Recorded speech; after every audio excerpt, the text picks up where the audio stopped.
It's All Things Considered, HPR, and I'm Dave Lawrence.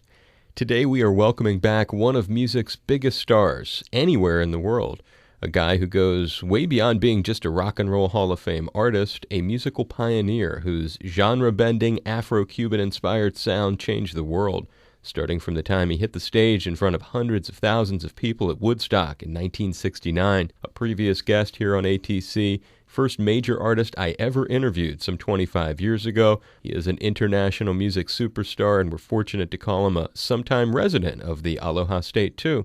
April 30th, he and his band return to the Blaisdell Arena. May 2nd at the MAC, it's Carlos Santana. Aloha and a big mahalo, Carlos. Hi, aloha and a big mahalo. How you doing, Dave? I'm good, thank you, brother. Grateful for your time and hope you're doing well, too. Likewise. Your journey is inspiring to many, and because it could give hope to people facing turmoil in today's climate, would you share some experiences of your own immigration from Mexico and how the current conversation in the public sphere touches you? Yes, sure. I think that when I was a kid, and even today, the only thing that I see immigrating is the monarch flies and caribou. You know, things move, birds move when it's cold, so they go when it's warm, you know. We have a saying that I'm sure it probably started in Maui, you know, because Maui is a very divine island. But the saying goes, make the table bigger, not the wall taller. You know? And so for me, I feel really blessed because my mom was the one that, you know, was like a laser. She focused on getting us from Outland to Tijuana and from Tijuana to San Francisco. And so we immigrated. We went, you know, to the papers and everything. And I always have had probably 99.9 positive experiences from American people, how they treated me and my family. So I'm really, really grateful to God first, and then this world, and then this nation. You know, I think that this nation is a work in progress social experiment nation. But I also believe that now that we're here, I believe in co-joining together with people like, I'm going to break it down. Imagine that in Hawaii would be the beginning of a Super Bowl of consciousness, like the World Cup of consciousness. And then you have the most brilliant minds, people like Nikola Tesla, which today is Hawkins, you know, and just brilliant geniuses, Wayne Shorter, Herbie Hancock, you know, just put together women and men who are like geniuses, which means supreme focus, brilliant minds with spiritual consciousness, and brilliant minds like the Steve Jobs of today, you know, like the ones who are still here. And you have like what they used to call an expo. They used to have it in Chicago, and they used to have like Nikola Tesla with Vivekananda or Paramahansa Yogananda.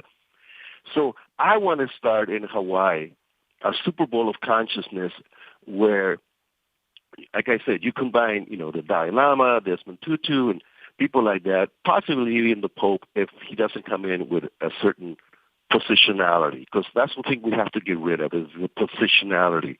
Become like the air. Don't become like something that sucks the air off.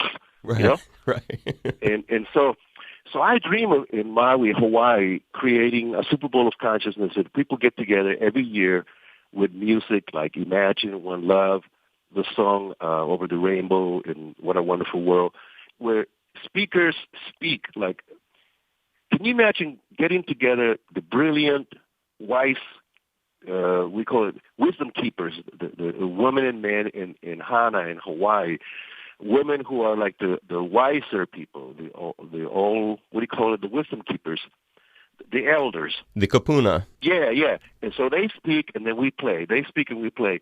But they speak about how to coexist now in this world as one family, not like nations, not flags, not division, not separation, not fragmented fear, but everything in a like what I call a Super Bowl of consciousness.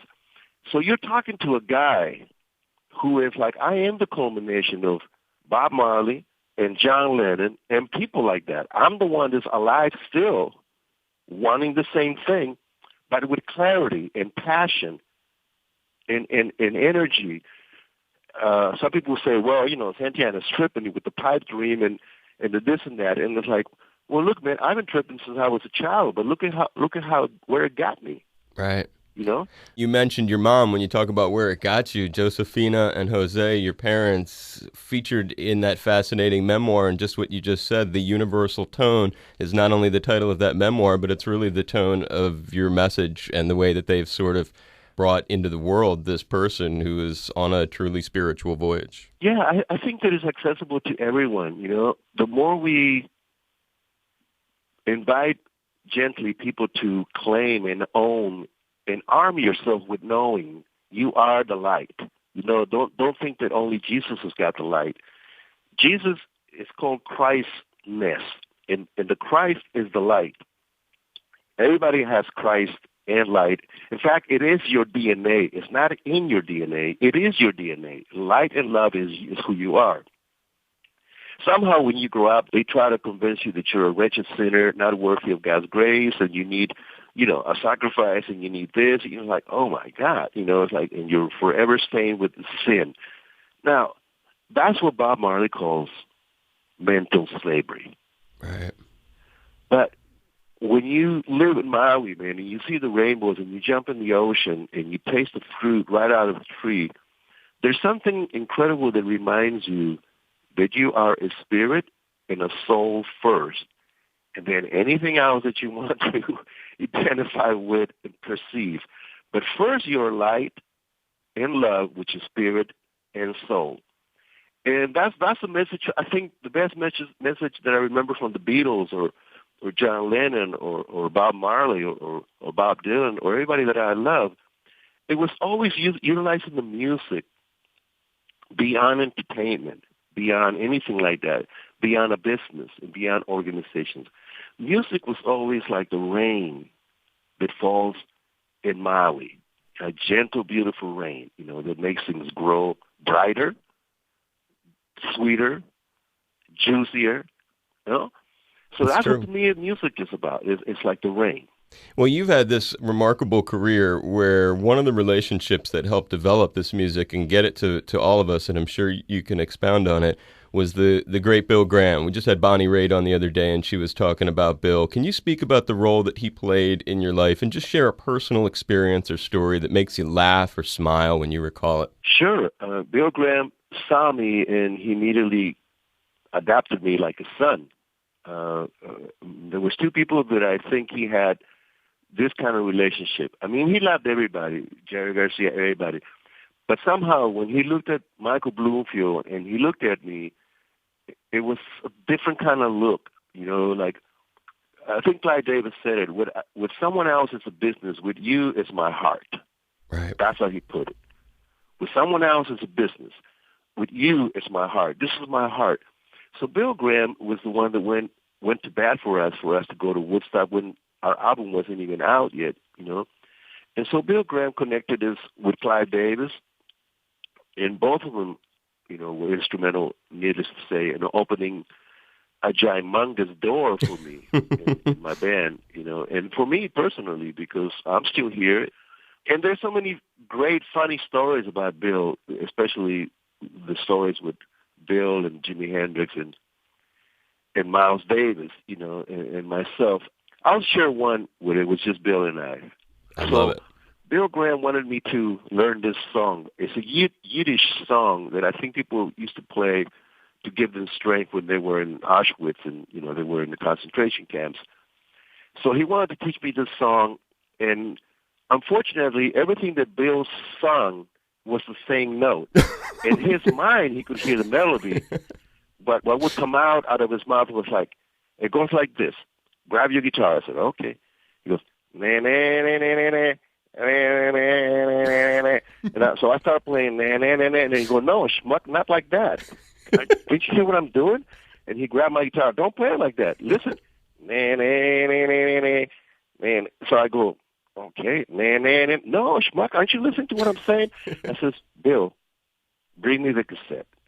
I'll learn it. So grab me the cassette, and the melody goes, but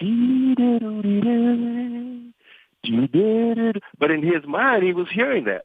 But all that was coming out of his mouth was like, man. I was like, oh, shit, you know, how am I going to learn this song? And I learned it. I played it when he passed at his wake, and I played it at Rock and Roll Hall of Fame when they inducted him. When I do play that song, and whether I'm in Tel Aviv or Morocco, people just freak, man. It's like it's like a universal song for certain parts of the world. That's a beautiful memory.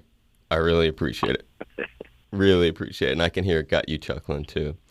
Well, that's a great story. I look forward to seeing you. And thank you so much for being our guest. I hope we get a chance to see each other at the Honolulu show. And Carlos, just always great that you'd shine your light on us and share some of your story. I really do appreciate it, man. I look forward to, seeing you. And also, I really aspire, respectfully, man, to have a powwow with the governor from Hawaii and the mayor of Honolulu and talk about this dream, the Super Bowl of consciousness, starting in Honolulu, around the world, but starting in Honolulu. Okay? I'd love to have you host it right here at Hawaii Public Radio. I can't think of a better venue than a public radio station that's statewide in the Aloha State. Okay, I'll let you know before we arrive. Maybe we can come and visit and talk. Bless you, brother. I'm giving you a big hug. I hope you feel it. I do. Bless you and your life. Thank you. Take care. Aloha, Carlos. Aloha.